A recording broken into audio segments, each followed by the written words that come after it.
name is Whitney, and welcome to my little corner of the internet. Hi.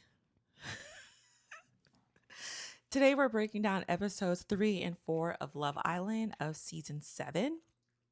And I didn't want to waste any time and just break down silo episodes. I went ahead and go ahead and put it together because they honestly do build on one another. So Nick is now with Sierra. Bella is by herself. Charlie is low key in his feelings because nobody chose him. Nobody chose Charlie, poor thing. And the two shockers was that Alandria, with Alandria and Taylor, put himself as an option for Sierra.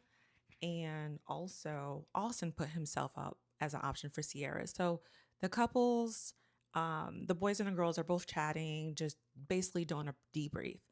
And when we're listening to Ace chat with the boys, he says that Huda is not approachable. Then he encouraged the guys, like, you should get to know other people.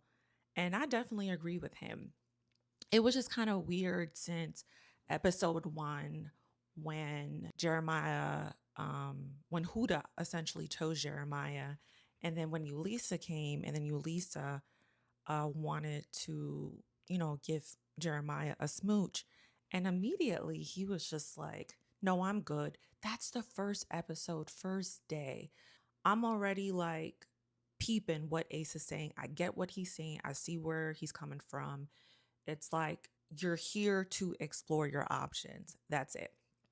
So then Austin and Shelly have a conversation, and Austin admit that he was embarrassed because he honestly didn't, he got up, but he really thought Shelly was going to get up. So I love that he basically, I feel like Austin already setting the stage that he has an eye and he's looking for his, a potential out.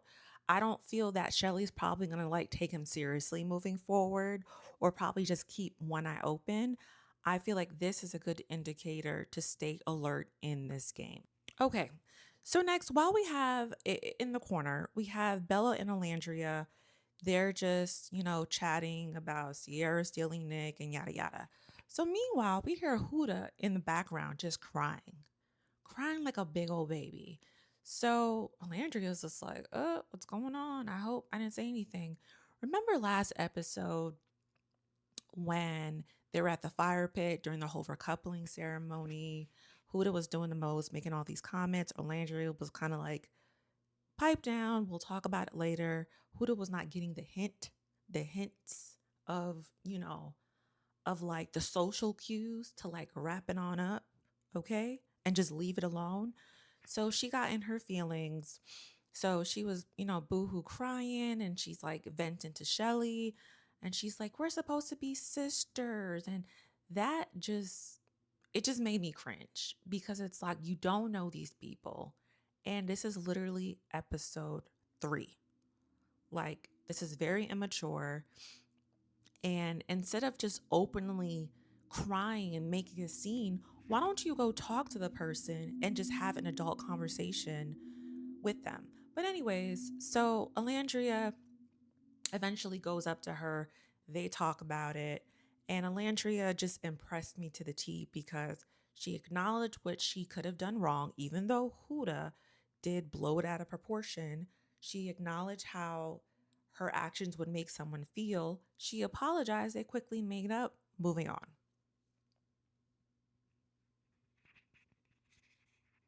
So then Taylor and Alandria have their chat because remember, Taylor went and put his hands up for Sierra, whatever. So they have their own chat. He kind of gives his own reasoning that he wanted to just make sure he's exploring his options. Um, Alandria was just kind of like, it kind of made her pause for a cause.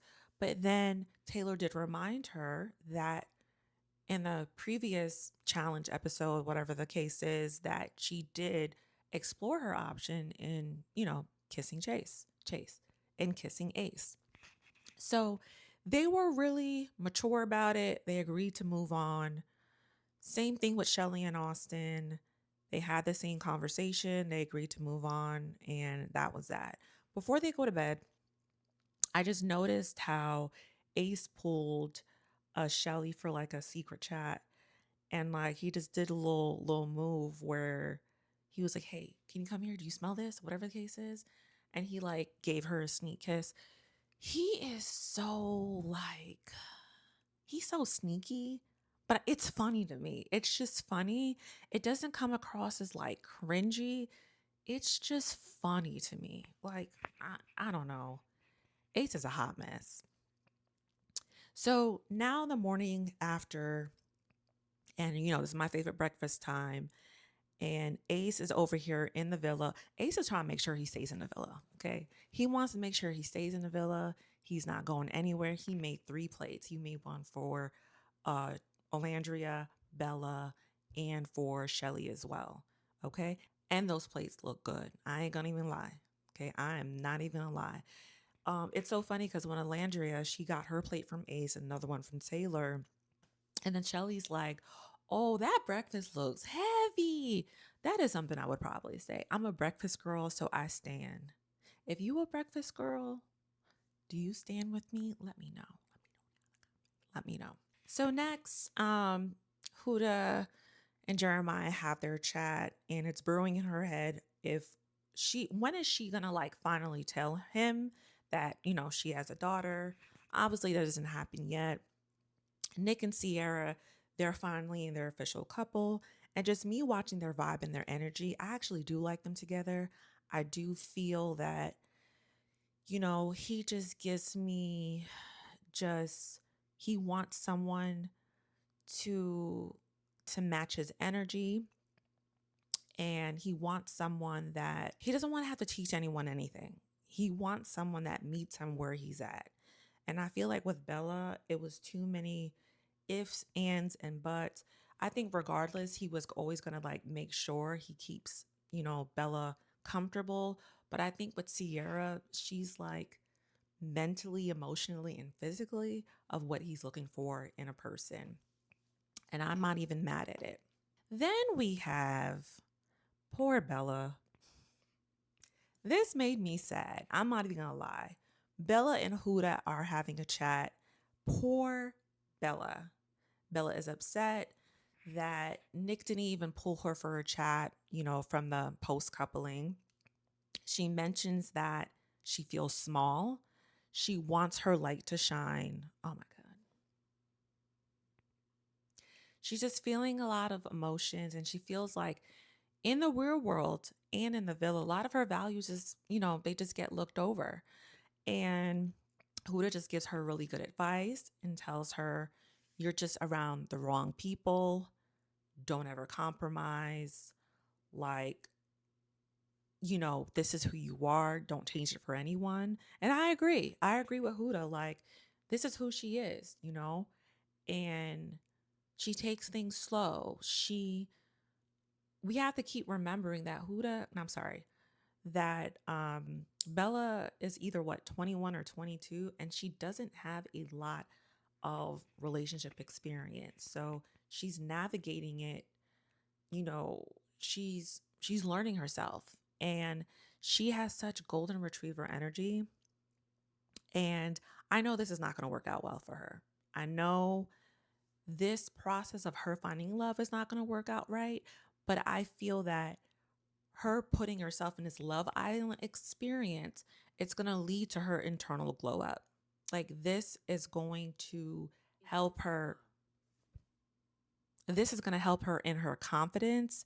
This is going to help her be more assertive.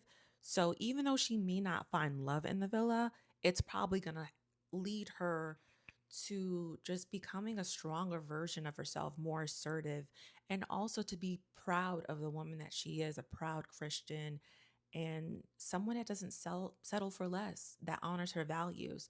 So I think this is going to be good for her, not in a relationship department, but overall, this is going to be good for her and her self esteem and her confidence. Next, we have Bella and Charlie. They're chatting. Good vibes. There's nothing to see here. There's nothing to see here. Then Alandria and Taylor just have a chat. And I don't know, I just love their conversations. They give Like, especially Olandria, she gives that she has this good, like, emotional intelligence. And I do like the fact that they're able to talk about what bothers them. They're able to communicate that. It's interesting how people like Jeremiah like to say that they're good communicators, but mm-mm. But I respect that. And then they sit there and they talk about their love language. And Taylor admits that he loves giving gifts. And Alandra, she's a little intrigued. She was, chill, but she was just like a little perked up, like, oh, gifts. So Alandra ends up saying that that is her love language as well. She loves, providing gifts. And I'm a good gift giver. I'm good, okay? I'm good. I make people shed a tear with my gifts, okay? So, you know, if you're watching, don't forget about me too. So Nick and Bella have a chat of why she's upset. Like, I understand why she's upset, but at the same time, too, if the person you're coupled with is being pulled in by a surprise bombshell, and that adds a bit of complexity, but also they have to go to the hideaway and sleep at the hideaway overnight. So they're going to get to know each other quickly. And they have like, it's not a whole 24 hours, but there's a lot that can happen in that time frame. Okay. There's a lot that can happen. I understand why she's upset, but having the nuance of sleeping over in the hideaway, and then you have the hot tub, and I just, her feelings are valid, but yeah, sorry, Bella. So then Ace pulls Shelly for a chat. Man, Ace is so charming. Like, he maintains eye contact. He smiles.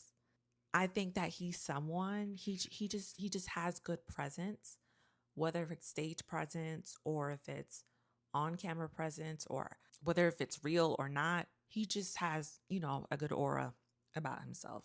And he knows how to make the other person that he's engaging with feel heard, and he that eye contact. And that can be taken as, okay, he's really really digging her, he's really feeling her, or this is how this person are. They're just a charismatic person, and they lean into their strengths when they're talking to people. So, we got to be careful there. We got to be careful. Then Shelly is talking about, she doesn't know if her relationship with Austin is platonic or romantic. Shelly, be so effing for real. Be for real. I like you. You my girl, okay? You my girl. You my little, you my girl, Michelle, okay? But you don't like Austin. But she's so nice about it, and I appreciate that.